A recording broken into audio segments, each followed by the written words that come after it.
Should we have a drink or something in front of us or no? I like how you think.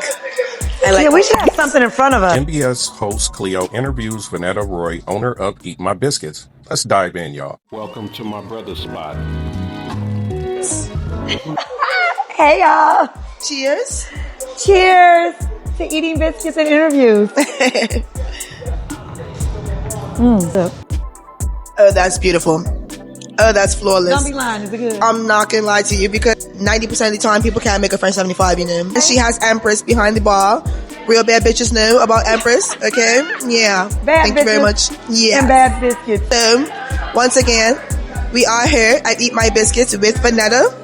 Tell me a little bit about yourself, my love. Well, I'm Vanetta. I am the owner, founder, operator, dishwasher, bartender, server, scheduler, manager, line Marketer. cook, Don't forget marketing. marketer. And I opened about 2.5 years ago, October 28th, 2023. Okay. Now From see, Chicago. I thought you was actually a little bit more established than that. Like the way you got, like the pool you're having right now, that's crazy. Only 2 years. Yeah. And Chicago? Chicago. West Side? Chicago West Side. Born and raised. Been in Atlanta 5.5 years. Okay. What made the move to Atlanta? All the black people. Love that. Is it not as many up there? I've actually never been to Chicago for real and like actually walked the street. I've been to the airport, I've been to work, but I've never actually got to experience it. So you have to understand, Illinois is only about 12 or 13% black, the entire state. So in Chicago, you have black people, but then you have a pocket of niggas. And I love black people, but I can't stand them niggas. Hey, okay. So it's like the level of black people and what they're doing here in Atlanta is like, it was a culture shock when I got here. Most of like professional places and places you go in Chicago, it's all white. So it's different when you walk in every place and everybody is black, from banks to law offices to doctor's offices. I took my dog to an emergency vet and I literally left in tears. Well, not just because the dog was sick, but right. When I went inside and he had to be put like in a like little incubator because he wasn't breathing on his own.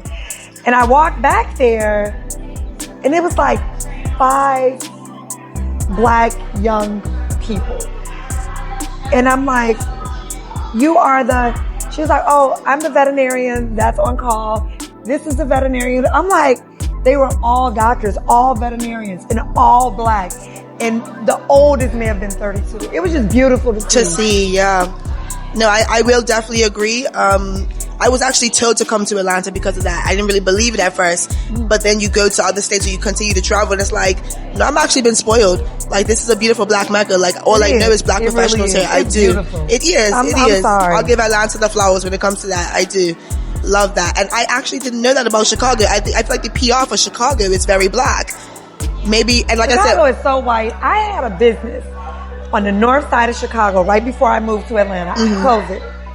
And in 2020, a lady left a voicemail at my restaurant. It was on Division and Wells, and she left a voicemail that said, "Hi, my name is Sarah, and oh my God, I love your restaurant. Today is Wednesday.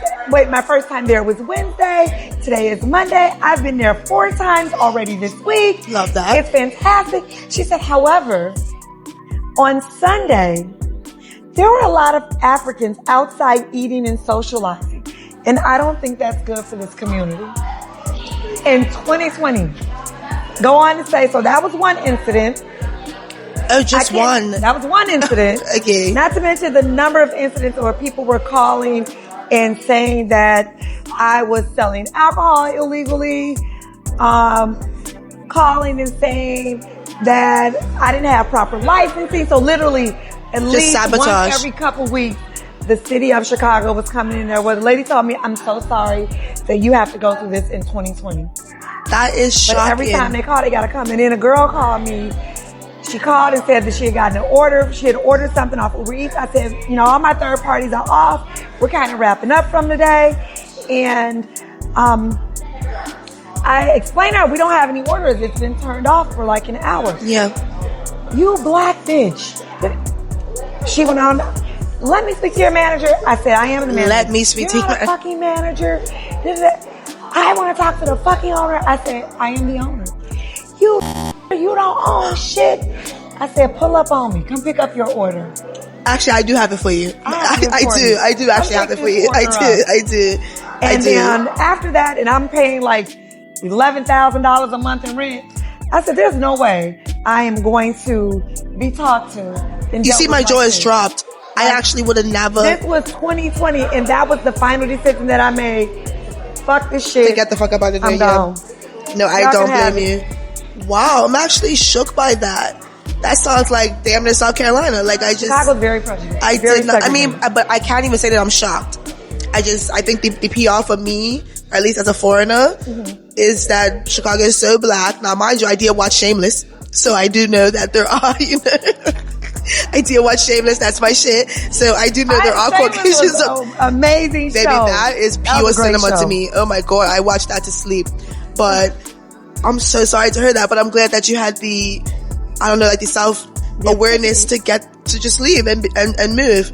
Cause that's home, so you feel me, to a degree. So so a lot of people wouldn't want to, but I'm glad you did. Cause like I said, right now for 2.5 years, you're giving very much so established. And I love that. Thank you. I appreciate that. I do. Okay. So it's safe to say the move was just, you knew there was bigger and better things. Yeah. And I think the biggest growth, you could have is when you uproot yourself. Mm-hmm. So I was kind of thinking about this, like if you look outside and you see trees, right? Mm-hmm. Or grass, it pretty much all grows together, right? And so in order for a tree or a plant to maximize its growth, oftentimes you have to repot it. And so this was my repotting. And literally the woman that I was, like, I'm still Vanetta. Right? I'm still her.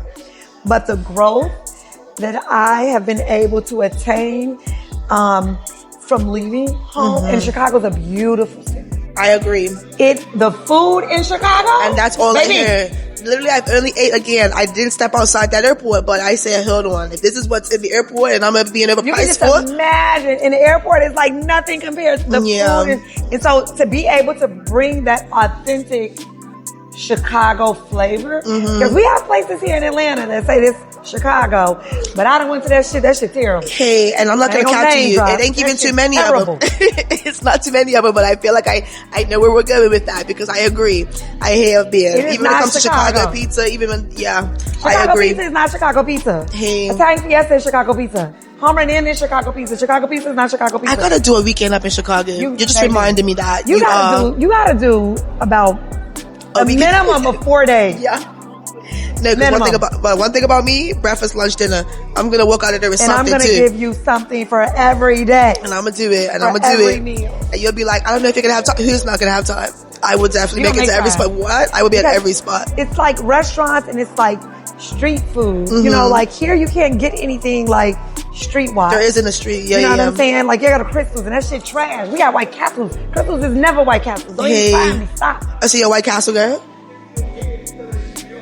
White Castles, Uncle Remus, the real Harold's, not the bullshit Harold's. Okay, so I just feel like, because I moved to Atlanta about 10 years ago, this one has gone so far downhill. It wasn't this bad. I swear to God. I'm apologizing. I swear to God, it wasn't this bad. I swear to God, but I agree, again. So I know I have to go up there for a little weekend. Okay. From Chicago. I don't know why I thought, and I also thought that you was from Atlanta. Hey, I'm not gonna lie to you. It's a lot of wishy-washy people from Atlanta, but I will give them the culture. Like, the culture. And they don't play about the people. And they don't play about black folks in loyalty. Atlanta. Yeah, they don't. I love that for them. From politics to entertainment to food and beverage to hospitality. Like, we're everywhere here, and it's beautiful to see. It is gorgeous. It's beautiful. And this is one place like I said, it's almost warped my view of other states, because they just don't, like, it's everywhere. Like, I love being black here. Yeah, I love being black here. Like, it's genuinely a love for it. And I think that what's most surprising, and my mother pointed it out to me, is that she said it's not just the amount of black people. She said, I'm just impressed with how the white people are comfortable with the black people. Baby, they love us. They're so and it's like, comfortable. It's not even like a leech. I was gonna say, it's not even like a leech in love. It's genuinely like they see us and they, like, honestly love watching us. We appreciate you watching. Hope you enjoyed Cleo's interview with Vanetta Roy, owner of Eat My Biscuits. Stay tuned for more video interviews with Vanetta and Cleo coming soon. Don't forget to like and subscribe and join us next time here on My Brother Spot.